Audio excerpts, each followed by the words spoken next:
When your Ghoti deck profile starts with 12 hand traps, you know you're up to no good. Alright guys, given the recent reprint of all these hand traps, everything except Droll, these things are butterly cheap. But then again, this is not my justification to why I'm playing 12 hand traps in a Ghoti deck. Aside from, the deck is just Ghotified, but let me explain why. The Ghoti deck field control is next level, and for a very little investment, you can literally knock the opponent board with one card. Your Lifeless Leafish, one card combo can either give you a banish, field removal banish, or a monster Raigeki, kind of like a Raigeki effect.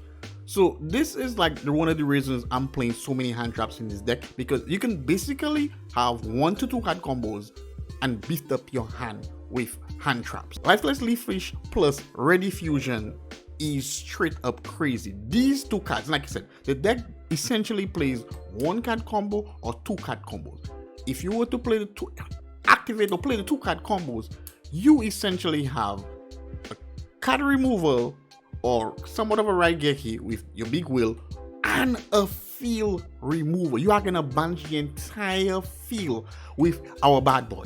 Clearly super easy, just this little investment, and having the backup hand traps, you just in a doozy. You playing great, you're feeling good. Because one of the reasons I'm also playing the deck in this sense, because the deck actually plays easily into Trust First. First is a card, because most of your effects activate during the standby phase, which is a monster effect is activated during the opponent's turn. First is live, and going game 2 and game 3, the opponents always have some form of board wipes for you. So I felt it was necessary to have a slew of hand traps to keep me protected. My monster effects are very much busted. The recursions of this deck this deck just doesn't die. You can play like 100 turns. Maybe 100 turns with this deck, it just doesn't die. So having the hand traps to just reduce the opponent's resources, slow them down, especially cards like Nibiru and Droll. I love Droll. Most persons are hitting on Droll to some extent in the format. There are some matchups it's not great in, but I rather start with it, especially with a deck that can play, like, utilize so less much of resources and rely on hand traps. I'm all fine with that. So basically what the game plan is, either you summon Lifeless Leafish, which is your level 4, and you play your Ready Fusion, which Ready Fusion gives you access to level 2 tuner, which puts you into level 6 and just snowballs the combo from here.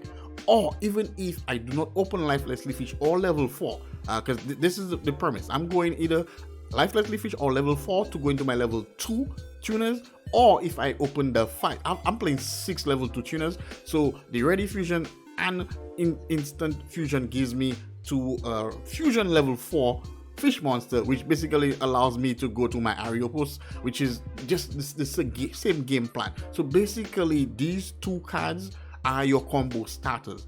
Crazy, super consistent. But let me show you why it's even more consistent than you guys even may think. This is why we can easily play 12 hand traps, guys. 12 hand traps. Your extenders, you're playing the Abyss Shark. Abyss Shark is a big extender, also a switch to your Lifeless Leafish. One of your best openers in the deck is opening your Ready Fusion, Instant Fusion into your Abyss Shark, because you can activate this, fusion this, bring your fusion fish monster to the field, special summon this for free. So which means you have not executed a normal summon, and now you're getting a free search into your Lifeless Leafish, which you can then summon Lifeless Leafish, send one of these guys to the graveyard, combo off from there.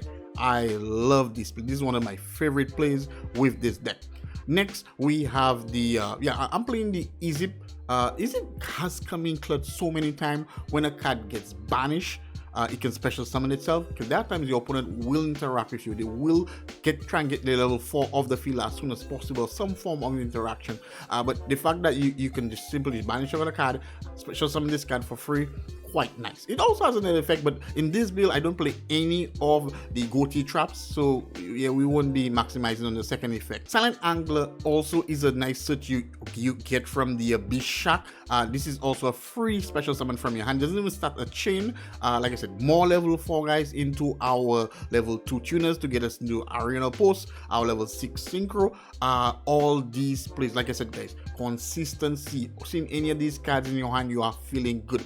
1 to 2 card combos with a slew of hand traps, bro. We are flexing. I'm also playing 2 copies of the Most Distant Deepest Depth. Yeah, I know some persons don't like this. I once played this card at free. This is how important I see this card being, because it's a search every turn. It basically allows the deck to do what it does. The deck wants to be banished. Yeah, I'm gonna banish you guys to get a search. And this card, oh my bro, the synergy with this card is just so great. Sometimes this card would be in the graveyard. This card has an effect. Whenever you summon a special summon a fish monster, you can banish them to return this card to your hand. You know how many times you can dodge imperms or dodge targeting effects. Your monster comes to the field, activate this effect, your opponent activate imperm, you dodge with this because now you're gonna banish your monster, return it to your hand, and your monster's still gonna get the effect. I'm loving it. And one of my favorite cards in the deck is the Snowpiercer. Yeah, this card has so many applications. Yeah, it's quite nice to banish your cards, special summon them or whatnot. But the fact that you can actually target a card to banish it when it leaves the field, it adds that to the monster or card. If the card were to leave the field, it gets banished. You want to see this card in your hand always. This is one of the reasons why the deck can play 100 turns, because this card keeps coming back and allowing your cards to go out of play and come back to the field. This is the MVP, 100% MVP in the deck. To close off the deck profile, I'm playing 2 copies of the Ice Jade Ran Adrian. I don't know if I'm butchering this card name. Chances are I'm definitely. Yeah, this card is somewhat nice. It allows you to easily access one of your level 10 synchro monsters. Does lock you into water, but that is fine. This easily gets you into your nice Ice Jade monster or your Sword Soul monster. So yeah, I'm giving it a little run. It has been feeling nice. It has some nice applications, and I'm closing this profile off with 3 copies of Solemn Strike. Yeah, I fell on Solemn Strike when I noticed that during my standby phase, which is when my tuners were to return to the field. Yeah, some effects I didn't really like, especially effects like the cash effects. Fenrir, to be exact. Yeah, Fenrir banishes us face down, so yeah, we don't return. Yeah, so Fenrir, and also this card just allows me to have a little more control on the field, where I don't have to rely on going into my synchro plays to get rid of certain cards. This does the trick. This deals with the hand trap.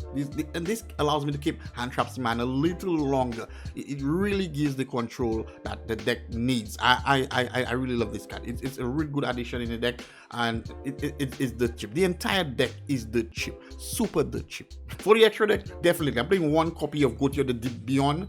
Back in the cash era, I used to play this at 2 because you could easily lose this and playing 1. Yeah, but cash is no longer a thing or not that relevant as before. So I'm playing 1 of your deep. Bro, most times you resolve this effect, you already winning the duel, or you're gonna win the duel because during your turn it's just gonna be straight up crazy. Yeah, Baron is now the chip, so definitely we're gonna drop a Baron in here. The deck has access to level 10 synchros, so definitely the Sword Soul Supreme Sovereigns, definitely. Yeah, it's a water type, so even once you're locked into water, you can still access this card. The deck banishes, which one effect this card likes, because this card, whenever a card is banished, it does the double banish stuff. Yeah, so you guys already know. We're playing 1 copy of the Ice Jade Grimoire, and this is one of the reasons why I'm playing this card, because this card is so nice. The protection effect this has and the banish effect, it's just super flexy. I love this. I've never activated the second effect where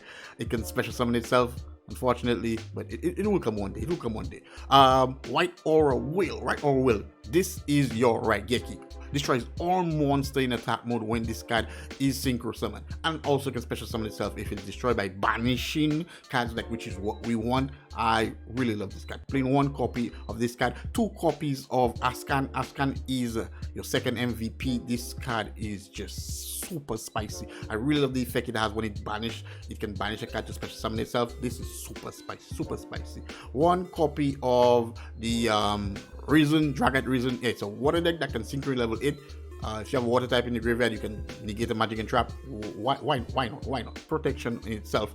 2 copies of Arena Post. Yeah, they level 6 synchro that banishes when you synchro summon, and also gives you a search when you use it as a synchro material. Yeah, this starting any combo with this, like you're starting a combo with this, you're already good. Level 4, you have 1 interruption, but if you start with this, which is any 2-card combo, bro, you're looking at multiple interruptions, including a field wipe, banish field wipe during the opponent's turn. Bro, this card has saved me so many times. Number 4, Stealth Kraken. I love this card. Doesn't target, pops a card, opponent loses half the life points. I'm also playing, yeah, most persons do not expect that. I'm playing this Spawn also. This get destroyed, brings the Spawn on the field. Spawn get destroyed, it brings this back, and you can pop again. This is straight up crazy. I'm playing 1 copy of Arena. Yeah, the only reason I'm playing this card is because the confliction between Nibiru and Abishak. Yeah, Nibiru really conflicts with this card, because there are times you're gonna Nibiru your opponent, you're gonna have this in your hand. If there's any other monster aside other than water monsters, you cannot get the special summon effect. So it kind of like just spoils the flow, and it just doesn't feel nice. It keeps you back, and I've lost duels because of that. So from the moment I added this card, so what I'll do, I'll actually use a water type with the Nibiru, go into this card, and I'm all water, and I can straight up go into my Abishak, and we can combo off from there. Because Abishak is, you always want to see Abishak in your hand, because this card is just super good. And here are the 2 fusions I kept speaking about, I was talking about earlier. The rare fish, which is the level 4, you are gonna go to with your ready fusion or your instant fusion for any of your tuner monsters to allow you to go into your arena post. Like I said, any combo starting with arena post is just straight flexy, nice.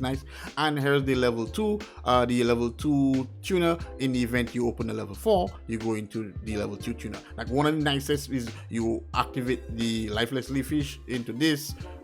It's just super flexy, guys. Hope you guys enjoy. In case you guys are looking for even decks at a cheaper rate, check out this video where I featured several decks for as low as $15. $15, guys. Give the video a share. Thank you, guys. Take care. Stay safe as always.